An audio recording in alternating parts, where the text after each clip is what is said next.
ہمارے جو fact and figure ہے آلموسٹ 800 لوگ 45 کانسٹیچوئنسیز میں سے نامینیشن پیپر وہ داخل کر چکے ہیں. یہ آزاد کشمیر اور مہاجرین دونوں کو ملا کے تقریباً 791 ٹوٹل جو فگر ہے اب تک کا. تو یہ ایز کمپیئر ٹو 2021 اس دفعہ زیادہ لوگوں نے نامینیشن پیپرز حاصل کیے. اور جو ایبسولوٹلی رائٹ کہ جو میں ابھی تھوڑی دیر پہلے میں کمپیریٹیو اسٹڈی کر رہا تھا 2021 کی نامینیشن پیپرز اور اب کے میں تو ابھی دیکھیں 2-3 دن بلکہ رہتے ہیں نامینیشن پیپرز کی ڈیٹ تک.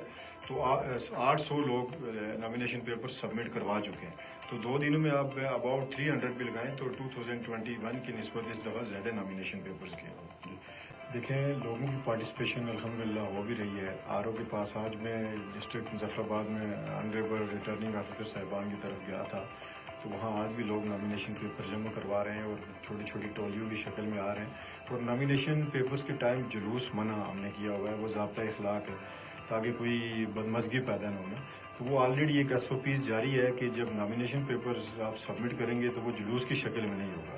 تو ادروائز لوگ اس میں دلچسپی بھی لے رہے ہیں. اور آپ کے علم میں ہے کہ یہ جیسے میں نے آپ کو اسٹرینتھ بتائی کہ نامینیشن پیپرز اتنے ریسیو ہو چکے ہیں تو اس سے آپ خود اندازہ لگائیں کہ الحمدللہ لوگوں کی انوائٹ. اس میں آزاد جموں کشمیر الیکشن کمیشن کا بڑا کلیئر سٹانس ہے.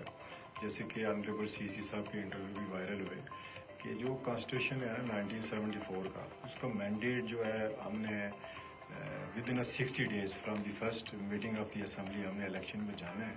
تو انشاءاللہ الیکشن اپنے مقررہ وقت پہ ہوں گے اور ہم کانسٹیٹیوشن کے باؤنڈ ہیں, ہم اسی کے مطابق کام کر رہے ہیں. اس میں تھوڑی سی آپ کو بیک گراؤنڈ بتاؤں گا 1-2 منٹ کی کہ اس دفعہ honourable justice retired Ghulam Mustafa Mughal صاحب کے چیف الیکشن کمشنر بننے کے بعد اور آنریبل ممبر سید نذیر الحسن گیلانی صاحب ممبر ہیں, آپ کو پتہ ہے.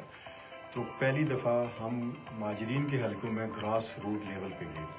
یعنی پہلی دفعہ ہم نے زوم میٹنگ کی اور اس میں جتنے بھی رجسٹریشن آفیسر تھے پہلے, ابھی تو ریٹرننگ آفیسر ہے نا, تو جب بورڈ کا اندراج ہوتا ہے تو رجسٹریشن آفیسر ہم اپوائنٹ کرتے ہیں. تو ان کو ہم نے ایکسپلین کیا کہ ویلی کیا ہوتی ہے, جموں کیا ہوتی ہے, منگلا ڈیم ایفیکٹی کیا ہوتی ہیں. یہ تینوں کیٹیگریز ہیں نا مہاجرین کے لیے. تو وہ ہماری آلموسٹ ان کے ساتھ 2 گھنٹے کی نشست ہوئی زوم پہ, ہم نے ان کو لیا اور کوسچن آنسر سیشن ہوا جس میں آنریبل چیف الیکشن کمشنر صاحب نے, آنریبل ممبر صاحب نے اور میں نے ان کے اچھے خاصے سوالوں کے جواب دیے اور کلیئرٹی سے بتایا کہ ان میں ڈفرینس کیا ہے. یعنی یہ تیاری ہماری وہاں سے شروع ہوئی. پھر اس کے بعد جب ہم نے ریٹرننگ آفیسر صاحبان تعینات کر دیے تو ان تک ہم نے ابتدائی دستاویزات پہنچا دی.